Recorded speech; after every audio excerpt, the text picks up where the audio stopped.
নমস্কার, কেমন আছেন সবাই? দেবাঙ্কৃজ ব্লগের আরও একটি ভিডিওতে সকলকে স্বাগত জানাই।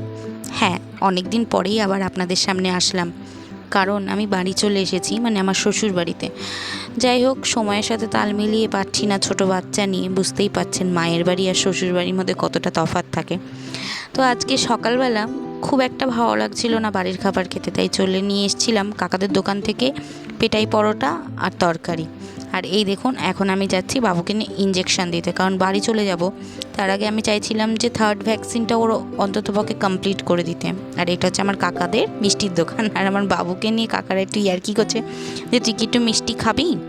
তো হয়ে গেছে আমাদের ইঞ্জেকশান দেওয়া। জানেন আজকে 3টে ইঞ্জেকশান দিয়েছে, 2 পায়ে 2টো দিয়েছে আর হাতে 1টা দিয়েছে।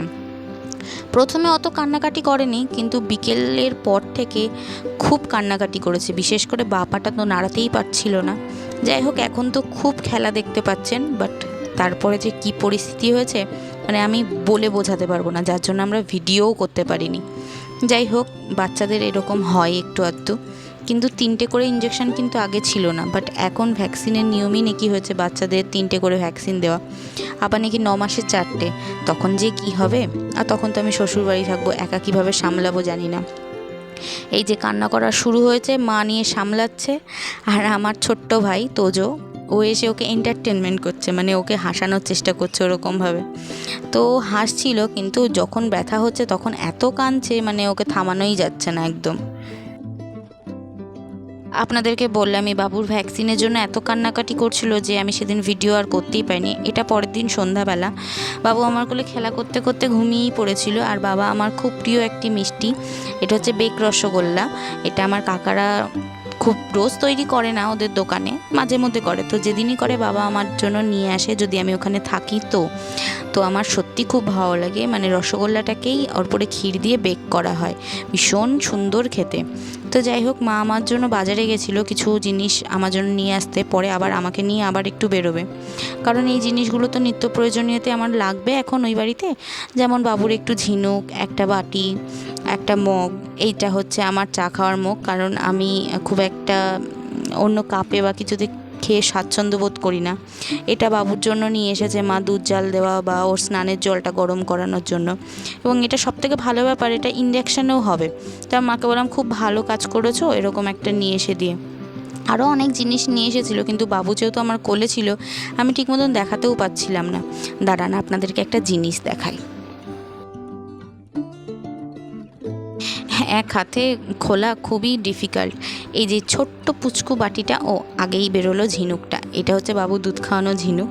হ্যাঁ, আপনারা অনেকেই ভাবে এখন কি সেই নিয়ম রয়েছে? হ্যাঁ, নিয়ম হয়তো নেই, কিন্তু আমরা এখনও গ্রামের মানুষরা ঝিনুক বাটিতেই দুধ খাওয়ানো স্বাচ্ছন্দ্য বোধ করি।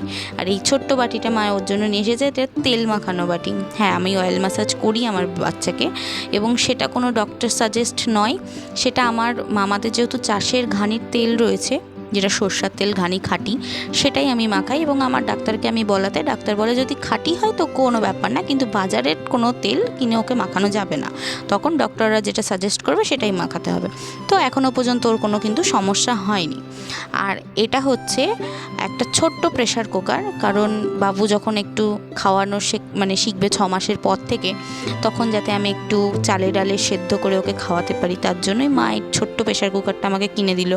বা অন্য নিত্য প্রয়োজনীয় ওর জন্য একটু স্যুপ, মানে ওর একার মতন, তার জন্যই 1 লিটারের একটা প্রেশার কুকার মা কিনে নিয়ে এসেছে।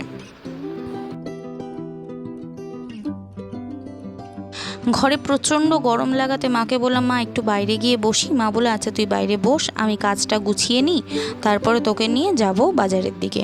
আর আপনাদেরকে একটা জিনিস দেখায়, আমার বোন, আপনারা সবাই হয়তো ওকে ভিডিওতে দেখেছেন যে চশমা পরতে, কিন্তু আজকে চশমা খোলা, কারণ ওর চোখে বেশ একটা ইনফেকশান মতন হয়েছে, যার জন্য দেখুন গালটা কেমন ফুলে গেছে। আর এই যে আমি, মা আর আমার পুচকুটা রেডি হয়ে গেছি, বোনকে আর নিয়ে যাব না, তো দেখলেনি যে ওর ইনফেকশান হয়েছে, তো ওর জন্য ওকে বললাম তুই বাড়িতেই থাক, আমরা তাড়াতাড়ি চলে আসব। আর এই যে এটা হচ্ছে আমাদের বাড়ির ওখানে 7 সমুদ্র, মানে একটু বৃষ্টি হলো কি না এইটুকুনি অংশই এত জল জমে যায়, মানুষের চলাচলের খুব অবস্থা খারাপ হয়ে যায়। দুপাশে জানেন তো ড্রেনও করে দিয়েছে, কিন্তু তাতেও কোনো রকম সুরাহা হয়নি। আমরা চলে এসেছি স্বপ্না বিউটি পার্লার। এটা এক কাকিমা ভীষণ ভালো, মানে আমাদের খুব ভালোবাসে। তারপর বোন যেহেতু বাড়িতে একা, ওর জন্য তো কিছু তো নিয়ে আসতে হবে। তো ওর জন্য মোমো, আমি ভাবলাম যে অনেকদিন মোমো খাওয়া হয়নি, তো ওর জন্য মোমোও নিয়ে যাই। তো মোমো নিয়ে আসলাম ওর জন্য। আর রাতে বাবা আমার পছন্দ মতন বিরিয়ানি নিয়ে আসে। আর আমাদের এখানে বিরিয়ানির দাম 110 টাকা হলে কি হবে, হয়তো দামটা অনেক কম কিন্তু অনেকটা কোয়ান্টিটিতে দেয়, তাতে দুজনের ভালোভাবে হয়ে যায়, 2টো চিকেন, একটা আলু এবং ডিম। তো যাই হোক, চলুন আজকের মতন ভিডিওটা এখানেই রাখছি। সকলে ভালো থাকবেন, সুস্থ থাকবেন, সাবধানে থাকবেন। আর ভিডিওটা যদি ভালো লাগে একটা লাইক, কমেন্ট, শেয়ার করবেন। Thank you.